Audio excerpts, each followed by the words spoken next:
প্রথম কথা হলো, জুলাইকে ধারণ করে যারা আমরা অবিচল পথ চলছি, তারা আমরা শহীদ রাষ্ট্রপতি জিয়াউর রহমানের পরিবারের পক্ষে পাশে থেকে জুলাই চেতনাকে বাস্তবায়নের পথে হেঁটে চলেছি। বাংলাদেশ আজ দুই ভাবে বিভক্ত হয়ে গেছে জুলাইকে কেন্দ্র করে।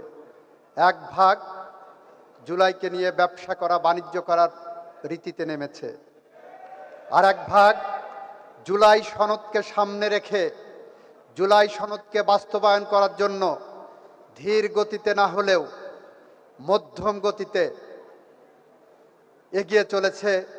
এবং সেই ভাগ হলো আমাদের মাননীয় প্রধানমন্ত্রী তারেক রহমানের নেতৃত্বে।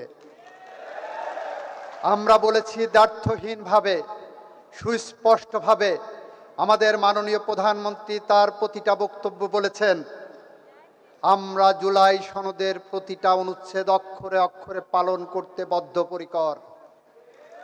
আর এক শ্রেণী জুলাইকে নিয়ে, জুলাই সনদকে বিভ্রান্ত করার জন্য তথাকথিত গণভোটের মাধ্যমে এক ধরনের দাবি তুলেছেন। আমরা যখন সুনির্দিষ্টভাবে উপস্থাপন করেছি এটা জুলাই সনদের পার্ট না, তারপরে তারা অন্য পথ অবলম্বন করার চেষ্টা করছেন। আমরা আপনাদের কাছে আহ্বান জানাতে চাই, আপনারা যারা জুলাই যোদ্ধা, যে সন্তানটি শহীদ হয়েছেন, আমরা অনুভব করি সে সন্তানটি আমার সন্তান। যে ভাইটি নিহত হয়েছেন, আমরা অনুভব করি সে ভাইটি আমার ভাই। যে ভাইটি পা হারিয়েছেন, আমরা মনে করি সে ভাই আমার ভাই। যার রক্ত গিয়েছে, আমরা মনে করি আমার রক্ত গিয়েছে। এভাবে আমরা জুলাই সনদকে ধারণ করছি, জুলাই চেতনাকে ধারণ করছি।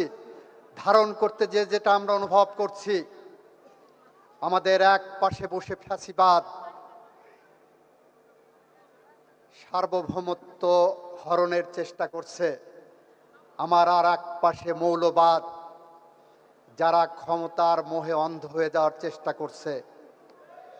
এদের থেকে সাবধান থাকার জন্য আপনাদের কাছে অনুরোধ, জুলাই চেতনাকে ধারণ করে জুলাই সনদকে সামনে রেখে যে কোনো বিভ্রান্তির পথ পরিহার করার জন্য আপনারা অতন্দ্র প্রহরীর মতো থাকবেন। তারেক রহমান সামনের কাতারে থেকে আমাদের যে নির্দেশনা দেবেন, মাননীয় প্রধানমন্ত্রীর দেখানো পথ জুলাইয়ের পথ, মাননীয় প্রধানমন্ত্রীর দেখানো পথ জুলাইয়ের স্বপ্ন বাস্তবায়নের পথ। আমরা সেই পথ ধরে এগিয়ে যাব। আমরা বদ্ধপরিকর প্রতিটি জুলাই হত্যাকাণ্ডের বিচার করতে, ইনশাল্লাহ আমরা সেইটা করতে সম্ভবপর হব। সেই প্রত্যয়, সেই প্রত্যাশা ব্যক্ত করে আমি আমার কথা শেষ করছি। খোদা হাফেজ। বাংলাদেশ জিন্দাবাদ। সবাইকে ধন্যবাদ। সবার আগে বাংলাদেশ, সবার আগে বাংলাদেশ। আসসালামু আলাইকুম।